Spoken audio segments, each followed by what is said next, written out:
हिंदुस्तान में दुनिया की जमहूरियतों का सबसे बड़ा इंतखाब हुआ। इस चुनाव में एनडीए जो रूलिंग कोलिशन है वो बज़ाहिर तो जीत गई और मोदी ने अपने इत्तेहादियों को और वोटर्स को मुबारकबाद भी दे दी, लेकिन हालात उनके दुरुस्त नहीं हैं। हम ज़रा अहाता करना चाहते हैं कि हिंदुस्तान में इंतखाबात के इम्प्लिकेशंस क्या हैं। साकिब तनवीर हमें ज्वाइन कर रहे हैं, social media editor independent Urdu, और प्रोग्राम के दूसरे हिस्से में इस सिलेक्शन की इम्प्लिकेशंस के लिए हमें इम्तियाज़ आलम साहब ज्वाइन कर रहे होंगे। तो साकिब, इंतखाबात क्या थे हिंदुस्तान में, हम क्यों इसके ऊपर फोकस करें? अगर इन टर्म्स ऑफ मैग्नीट्यूड हम इसको देखें और देखें कि कितनी बड़ी एक्सरसाइज थी दुनिया भर में, आई थिंक ये दुनिया की सबसे बड़े इलेक्शन है in terms of the number of people जिन्होंने वोट किया है और इन टर्म्स ऑफ जितने पैसे इसमें लगाए गए। सो फॉर एग्जांपल इसके अंदर जो रजिस्टर्ड वोटर है 90 करोड़ है। जो वोटर टर्नआउट की बात की जा रही है, अभी तक कहा जा रहा है कि तकरीबन 65 करोड़ लोगों ने वोट डाला है। उसके बाद अगर आप इन टर्म्स ऑफ फाइनेंसेस बात करें तो ये दुनिया के सबसे ज़्यादा महंगे इलेक्शन है। इनफैक्ट जो 2020 के अमेरिका के अंदर इलेक्शन हुए थे उसको भी पीछे छोड़ दिया। तकरीबन एक एस्टिमेट के मुताबिक 16 अरब डॉलर इसमें लगाए गए और 16 अरब डॉलर को अगर हम पाकिस्तानी रुपीज़ में कन्वर्ट करें तो ये तकरीबन 4.5 ट्रिलियन रुपीज़ बनते हैं, जो कि हमारा जो FBR का रेवेन्यू कलेक्शन टारगेट है उसका 50% है। सो हम जितना पूरे एक साल में पैसा इकट्ठा करते हैं उससे आधा इन्होंने इलेक्शन पे लगा दिया। और सिर्फ आप इन टर्म्स ऑफ वोट्स की बात कर लें, सो जो 65 करोड़ वोट हैं उनको अगर आपने गिनने का टाइम लगाना है तो आज सुबह 8:30 बजे जो है वो उसकी काउंटिंग स्टार्ट हुई थी, जो कि कंप्यूटर कर रहा था, और तकरीबन 7 बजे मोदी ने आके जो है वो अपनी विक्ट्री स्पीच जो है वो कर दी थी। तो इस शॉर्ट टाइम के अंदर उन्होंने इतने ज़्यादा वोट्स को जो है वो काउंट। विक्ट्री स्पीच से मुराद ये है कि बड़ा अच्छा दिन है, होना चाहिए टेक्निकल एतबार से, लेकिन ये अच्छा दिन नहीं है। जब हम हिंदुस्तान की मीडिया को देखते हैं तो वहाँ पर तो कांग्रेस छाई हुई लगती है और बीजेपी बुझी बुझी लगती है। इसकी क्या वजह? अच्छा, इसमें थोड़ा सा एक इशू ये है कि अगर इंडियन मीडिया को देखें ना तो इंडियन मीडिया का टिल्ट हमेशा से जो है वो बीजेपी की तरफ से रहा है, खासतौर पे पिछले कुछ सालों में अंदर। सो मैं इंडियन मीडिया को देख रहा था, सो वहाँ पर जो आपको एडिटोरियल लाइन नज़र आती है वो ये है कि मोदी की वापसी है, जो जीता वही सिकंदर की बात कर रहे हैं। बट जब राहुल गांधी ने आके प्रेस कॉन्फ्रेंस की तो उन्होंने उस वक्त आके बताया, अगर आप सिर्फ कांग्रेस की परफॉर्मेंस देखें 2019 में 52 सीट्स हैं और इस बार इनकी अभी फिलहाल की जो सूरत हाल है वो 99 सीट्स हैं। सो ऑलरेडी उन्होंने अपना मैंडेट डबल किया है। उनका जो अलायंस है, पिछली बार उनकी तकरीबन 100 के करीब सीट्स थी, इस बार वो 240 तक 230 तक की बात कर रहे हैं, जो कि उन्होंने अपनी परफॉर्मेंस को एक्सीड किया। और कांग्रेस के लिए ये जो इलेक्शन था ये एग्जिस्टेंशियल क्राइसिस था, स्पेशली राहुल गांधी के लिए। पिछले 3 इलेक्शंस के अंदर जितना क्रिटिसिज्म उनके ऊपर हुआ है किसी के ऊपर भी नहीं। ख्याल यही किया जा रहा था कि इस इंतखाब में अगर वो गए तो फिर वो गए। एग्जैक्टली, और ये उनकी सियासत का मेरे ख्याल से आखिरी टाइम था। इससे पहले भी जो है वो जो पार्टी की सदारत के लिए उन्होंने कंटेस्ट नहीं किया था, शशि थरूर और उनके साथ खरगे थे जिन्होंने कंटेस्ट किया था। खरगे जो है वो जीत गए थे। सो उनका जो पार्टी के ऊपर स्ट्रांग होल्ड था वो बहुत कम था। बट उन्होंने पिछले 2 सालों के अंदर 2022 में उन्होंने अपनी एक यात्रा स्टार्ट की थी, फिर उसका दूसरा फेज़ अभी रिसेंटली उन्होंने इलेक्शन से पहले ख़त्म किया। उसकी बेसिस के ऊपर उनकी जो पार्टी है बहुत मोबिलाइज हुई है। उनके साथ साथ एक और बहुत इंपॉर्टेंट एलिमेंट है, वो उनकी सिस्टर का है। उनकी सिस्टर प्रियंका गांधी ने ख़ास तौर पे जो उनके अपने आबाई इलाके हैं उनकी जो कैंपेनिंग है उसके अंदर उनके बारे में कहा जा रहा है कि बहुत मेजर रोल प्ले किया। लेकिन जो मोदी की कैंपेन है उसके अंदर मैं नंबर्स देख रहा था और वो कैंपेन हुकूमत में होने की वजह से पैसों की कैंपेन में कन्वर्ट हुई। जो उन्होंने खुराक पहुंचाने का बंदोबस्त किया तकरीबन 80 करोड़ लोगों तक, उसका मैं नंबर देख रहा था 142 बिलियन डॉलर्स की सिर्फ खुराक वो दे रहे हैं। जो वॉशरूम्स वो प्रोवाइड कर रहे हैं, वॉश फैसिलिटीज़, वो तकरीबन 4 बिलियन डॉलर्स पर ईयर है। 2015 से वो कर रहे हैं तो 30 बिलियन डॉलर तो यही हो गए। सिर्फ मैं 2 स्कीम्स की बात कर रहा हूँ, और भी घर बनाने की स्कीम है 15 बिलियन। उन्होंने वो स्कीम कहाँ पर गई? दे थॉट कि ये तो बड़ा हमने लोगों तक चीज़ें पहुँचाई, भाई अनाज भी पहुँचाया, घर भी पहुँचाए, ऐप्स भी दिए, मोबाइल भी दिए, तो क्या हुआ? आई थिंक कैंपेन मैसेजिंग का इसमें बहुत बड़ा इशू था बीजेपी की तरफ से। बीजेपी की जितनी भी कैंपेनिंग रही है वो नेशनलिज्म के ऊपर रही है। उन्होंने बहुत ज़्यादा फोकस किया राम मंदिर के ऊपर। उन्होंने बताया कि कैसे हम इंडिया की जो हिंदू साख है उसको हम मेंटेन कर रहे हैं। उन्होंने डेवलपमेंट की बहुत कम बात की। जबकि दूसरी जानिब जो कांग्रेस की अलायंस है जिसका नाम इंडिया है, इंडिया के अंदर जो डी है वो डेवलपमेंट पे स्टैंड करता है। सो कांग्रेस ने बहुत ज़्यादा डेवलपमेंट के ऊपर जोर दिया है और साथ साथ उन्होंने अपनी पूरी कैंपेन के अंदर कॉन्स्टिट्यूशन की भी बात की है कि अगर मोदी दोबारा वज़ीर-ए-आज़म बनते हैं तो वो इंडिया के कॉन्स्टिट्यूशन को चेंज करेंगे। सो मेरी नज़र में आई थिंक जो बीजेपी की तरफ से थोड़ी सी गलती हुई है वो ये है कि जो उनकी इंटरनेशनल स्टैंडिंग जो नरेंद्र मोदी ने पिछले जो है वो 10 सालों के अंदर बहुत ऊपर की है, इकॉनमी उनकी बहुत अच्छी हो गई है, दुनिया भर के अंदर चांद पे पहुँच गए हैं वो।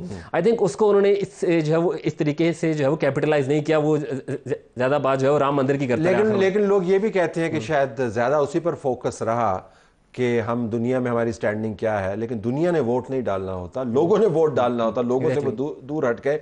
ज़रा इसके ऊपर वापस आइएगा कि जो एंटी मुस्लिम कैंपेन है, you had an interesting point about anti Muslim campaign जब आपने उसका तज्जिया किया, क्योंकि अमूमन तासुर यही है कि मुसलमानों को मारने का, उनको निकालने का, उनको मजीद, और कवानीन भी पास किए ऐसे, उनको साइड लाइन करने का, मार्जिनलाइज करने का, गेटवाइज करने का तरीकाकार था। इस इलेक्शन कैंपेन में एंटी मुस्लिम रेटरिक को कैसे देखें? मोदी की अगर आप जो एंटी मुस्लिम रेटरिक है उसको देखें तो 2002 में जब वो जो है वो गुजरात के चीफ मिनिस्टर थे, वहाँ से लेकर जो उनका असेंट हुआ 2014 में सेंटर में आए, 2014 की कैंपेन में के स्टार्ट से ही उन्होंने मुसलमानों के खिलाफ बहुत ज़्यादा बात की है। 2019 की कैंपेन आती है, 2019 की कैंपेन उन्होंने पाकिस्तान के खिलाफ बहुत ज़्यादा बात की और मुसलमानों के खिलाफ भी बहुत ज़्यादा बात हुई।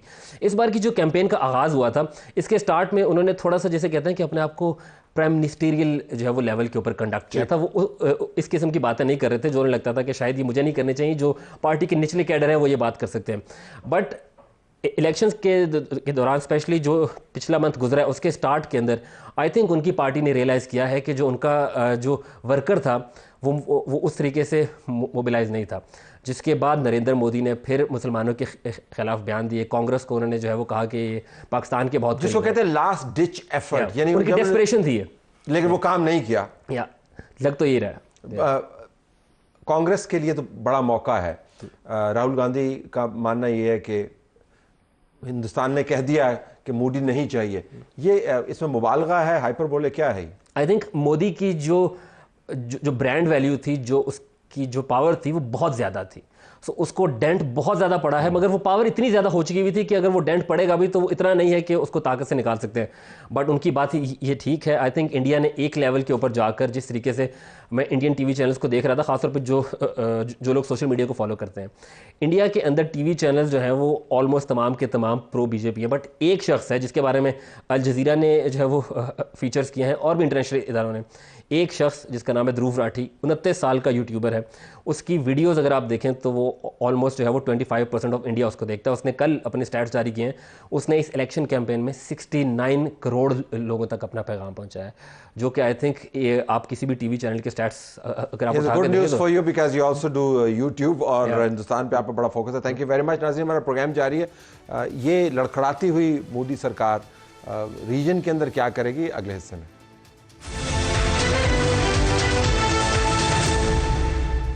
लेकिन नाज़रीन, भारत के इंतखाबात सिर्फ नंबर्स गेम नहीं है, इसके नताइज भी निकलेंगे और नताइज बॉर्डर के पार भी आ सकते हैं। तो हमारे पास इम्तियाज़ आलम साहब मौजूद हैं, सेफ्मा के सेक्रेटरी जनरल, तज्ज़ियाकार, और बहुत तवील मुद्दत से हिंदुस्तान की सियासत को बड़ी गहरी नज़र से देख रहे हैं। इम्तियाज़ साहब, सबसे पहले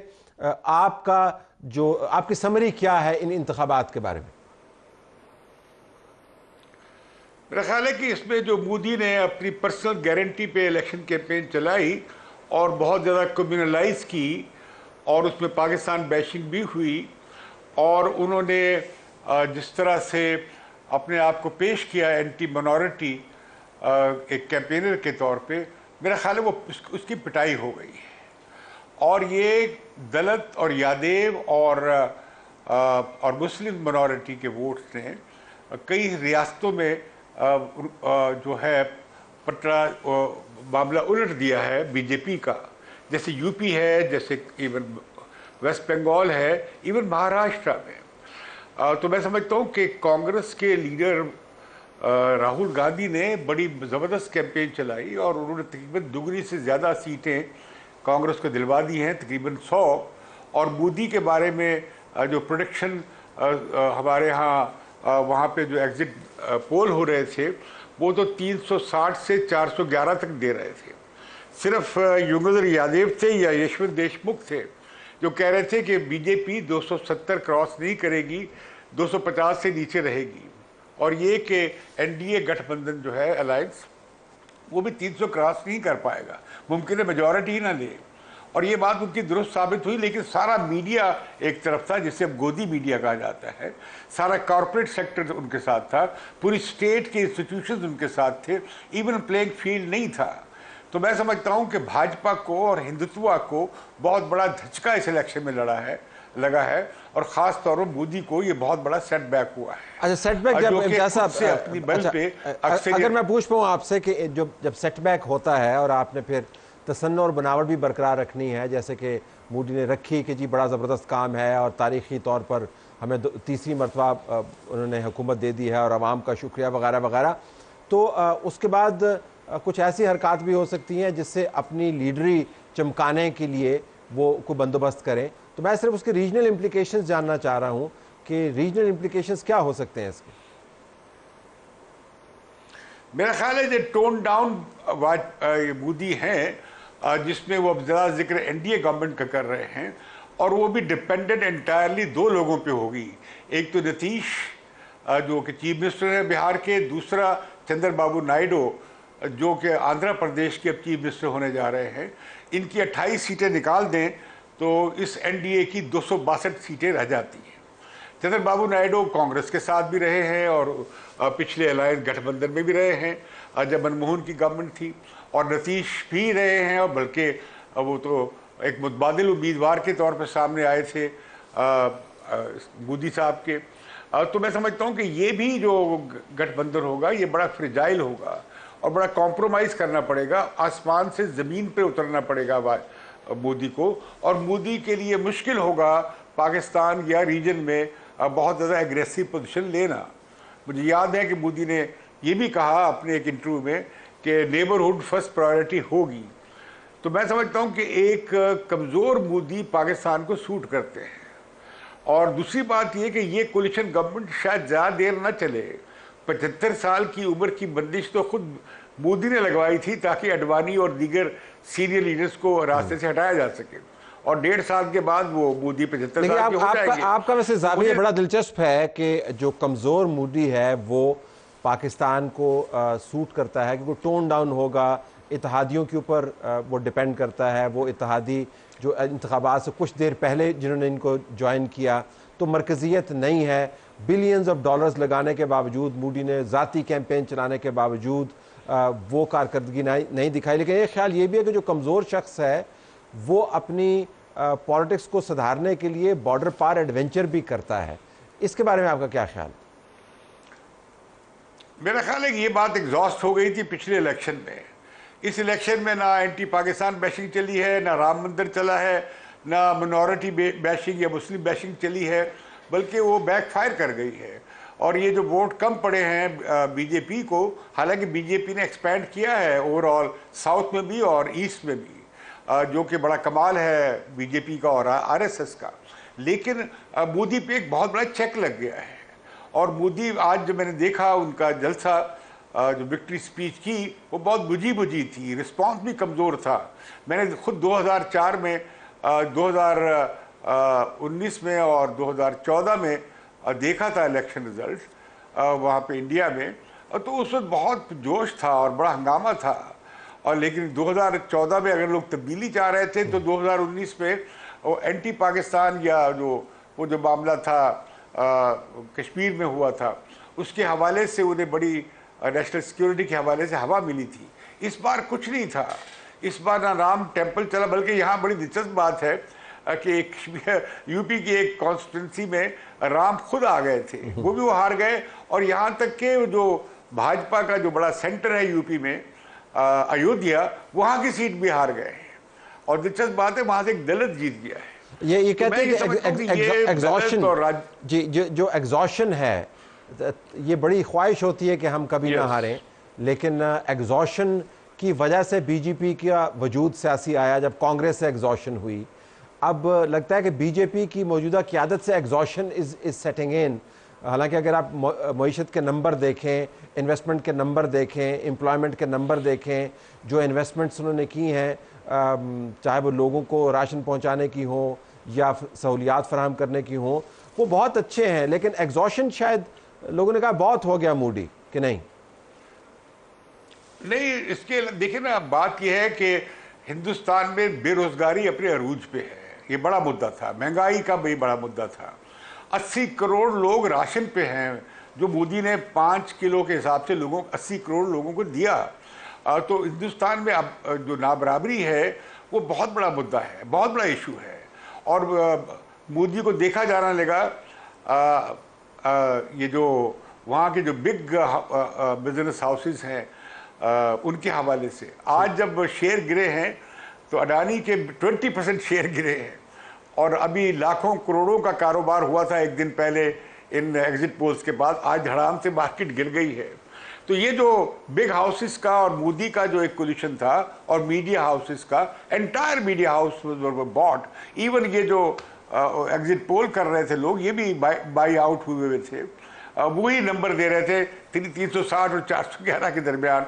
और ये सिर्फ युगेंद्र यादव हैं या यशवंत देशमुख है, ये दो लोग थे जो कि अब सोशल मीडिया पे कह रहे थे कि ऐसा नहीं होने जा रहा। तो मैं समझता हूँ कि ये बहुत बड़ी कोलिशन को डिफीट हुई है, और मैं ये कहूँगा कि अब लीडर के तौर पे राहुल गांधी जो है इमर्ज हुए हैं, और उन्होंने ये जो यात्रा की थी भारत जोड़ो यात्रा, और मोहब्बत की दुकान और मिनॉरिटीज़ को डिफेंड करने की, और लोअर क्लासेस को के राइट्स की जो बात की, और कांग्रेस गई है लेफ्टवर्ड, और उन्होंने एजेंडा अडॉप्ट किया अगेंस्ट द बिग मोनोपोलीज। इसका फायदा हुआ है, और एक बड़े चैलेंजर के तौर पे राहुल गांधी सामने आए। It's always wonderful to talk to you Imtiaz साहब। नाज़रीन, बहुत कम लोग ऐसे हैं जो हिंदुस्तान की सियासत को इतने गहरे अंदाज से जानते हैं और इतने तवील अरसे से उसको देख रहे हैं। इम्तियाज आलम साहब ने हमें ज्वाइन किया। हमारी तरफ से यही कुछ इजाज़त चाहते हैं। अल्लाह हाफ़िज़।